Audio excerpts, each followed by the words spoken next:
Nous avons tous deux loups en nous, un bon et un mauvais. Et ils veulent tous les deux manger. Ce que je peux en déduire, c'est qu'il suffit de nourrir un peu plus le bon que le mauvais. Le bonheur est une réponse émotionnelle à un résultat. Si je gagne, je serai heureux, si je perds, je ne le serai pas. C'est une relation de cause à effet, du genre si alors. Un contrat tacite qu'on ne peut pas maintenir. Parce qu'on le relève immédiatement chaque fois qu'on l'atteint. Vous voyez, le bonheur. Le bonheur exige un certain résultat. Il dépend du résultat. Et je dis que si le bonheur est ce que vous recherchez, alors, vous allez être souvent déçu et vous serez malheureux une grande partie du temps. La joie, par contre. La joie, c'est autre chose. C'est quelque chose de différent. La joie n'est pas un choix. Ce n'est pas une réponse à un résultat. C'est une constante. La joie, c'est le sentiment que nous éprouvons en faisant ce pour quoi nous sommes faits, peu importe le résultat.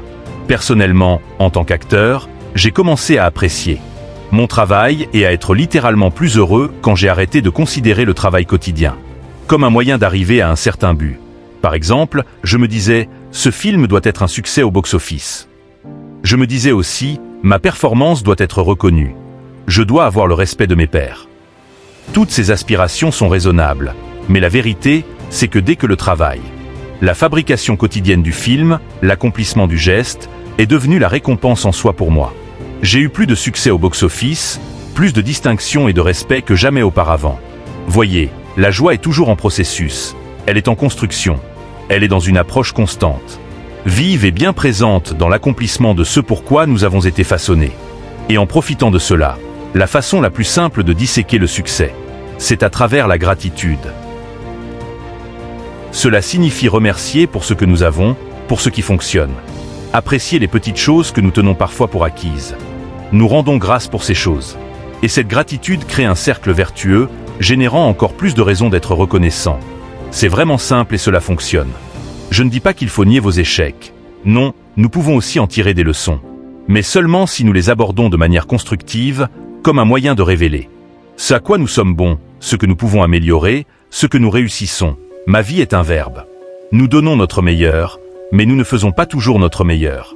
Et puisque nous sommes les architectes de nos propres vies, étudions les habitudes, les pratiques, les routines qui mènent à notre succès.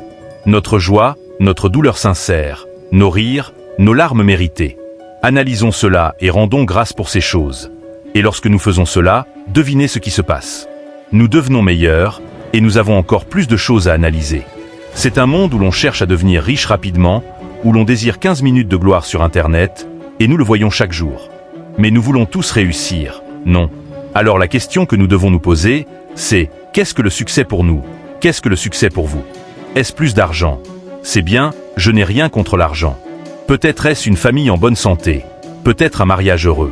Peut-être est-ce aider les autres, être célèbre, être spirituellement épanoui, laisser le monde un peu meilleur que vous ne l'avez trouvé. Alors, la première étape est de définir le succès pour nous-mêmes. Et ensuite, nous devons mettre en place le travail nécessaire pour le maintenir. Prenons cette évaluation quotidienne. Prenons soin de nos priorités. Gardons les choses importantes dans nos vies en bonne forme. Se définir par ce que nous ne sommes pas est le premier pas qui nous mène à vraiment savoir qui nous sommes. Vous connaissez ce groupe d'amis avec qui vous traînez. Ceux qui ne font vraiment pas ressortir le meilleur d'eux. Vous, ceux qui parlent trop, qui sont un peu douteux, et qui, vous le savez bien, ne seront pas là pour vous dans les moments difficiles. Ou alors, ce bar où vous continuez à aller, celui où vous semblez toujours avoir la pire gueule de bois, ou cet écran d'ordinateur. Vous savez, l'écran qui nous donne toujours une excuse pour ne pas sortir de la maison, pour ne pas interagir avec le monde et avoir de véritables échanges humains. Je parie que cette nourriture que l'on continue à manger, qui a un goût délicieux quand elle descend, nous fait nous sentir épuisés et mal la semaine suivante. On se sent léthargique et on prend du poids. Eh bien, ces gens, ces endroits, ces choses. Arrêtez de leur donner votre temps et votre énergie. Ne vous y rendez tout simplement pas, mettez-les de côté.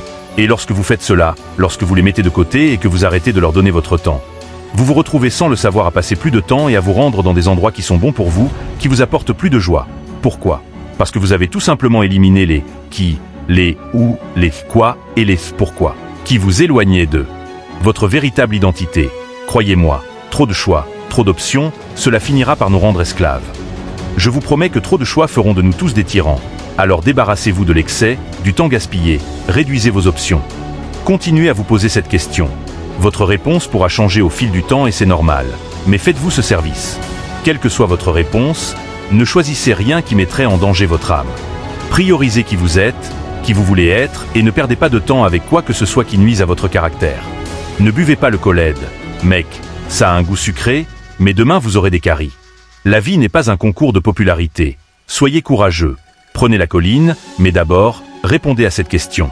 Quelle est ma colline? Eh bien, pour moi, c'est une mesure en 5 points. Nous avons la paternité. Nous avons être un bon mari. Nous avons ma santé, esprit, corps et âme. Nous avons la carrière et nous avons l'amitié. Ce sont les choses qui sont importantes pour moi dans ma vie en ce moment. Parce que je veux garder ces 5 domaines en bonne forme. Et je sais que si je ne prends pas soin d'eux, si je ne fais pas d'entretien, l'un d'eux va devenir faible. Il va trop puiser dans la section débit. Il va faire faillite, il va tomber malade, il va mourir. Si vous faites cela, vous aurez accidentellement, presque innocemment, mis devant vous ce qui est important pour vous. C'est mon processus d'élimination. Savoir qui nous sommes, c'est difficile, c'est dur. Alors, accordez-vous une pause, éliminez d'abord ce que vous n'êtes pas et vous vous retrouverez là où vous devez être. Faites des obligations volontaires. Je parle de celles que nous faisons avec nous-mêmes, avec notre Dieu, avec notre propre conscience. Je parle des obligations vous contre vous, nous devons en avoir. Encore une fois, ce ne sont pas des lois sociétales, des attentes que nous reconnaissons et attribuons à quelqu'un d'autre qu'à nous-mêmes.